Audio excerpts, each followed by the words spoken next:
Pare, narinig mo na to? Ano ba yan? Ito. Pare, narinig ko na yan eh. Hindi ko na yan. Teka. I-rewind kaya natin. Eto. Kanta natin isa yan eh. Bago naman. Bago ba gusto mo? O, eto ang bago, pakinggan mo.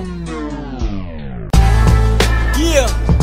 Samahang Ilocano Kabagis, Taiwan Chapter, Bunsugalat and G-Rhyme, SI Kabagis 2013.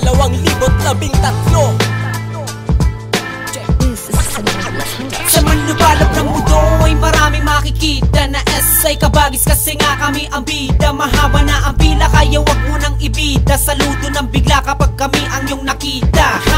Kontrabida ka kaya wag umentrada, kasi nga pag napikon ako ikaw ang unang dadapa.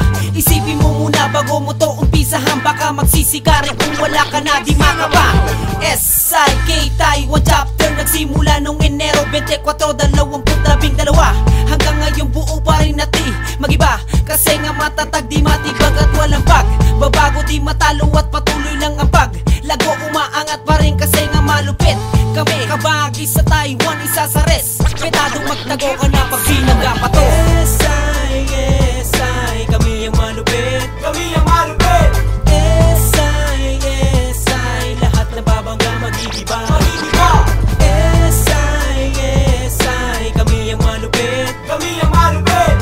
SI, lahat na babangga magigiba, magigiba. SI Kabagis, Taiwan Chapter ang tatak, nagsimula sa Pilipinas at kinalat ang ugat. Handog namin ng ngawit na ito sa mga kabagis ko. SIK Taiwan Chapter na aktibo na tumutulong, sumusulong at di basta umuurong sa digmaan. Subok na to ng panahon, wala nang dapat patunayan. Hanggat may Ilocano'y mananatiling nakaangat ang samahang Ilocano mula puno hanggang ugat. Kaya kumapit lang maigi, wag na wag kang bibitawin. Naning respeto ng SIK, di maaagaw, walang iwanan. Kahit na ano man ang mangyari, samahang Ilocano pa rin tayo hanggang huli. At sa mga nagbabalak na may hangaring maitim, mabawa munang ituloy sa imburnal kapupulutin. At kahit anong gawin, SIK pa rin ang the best. Siyempre, nang Rona Digday, taga Taiwan Chapter Bagis. SI, kami ang malupit, kami ang malupit.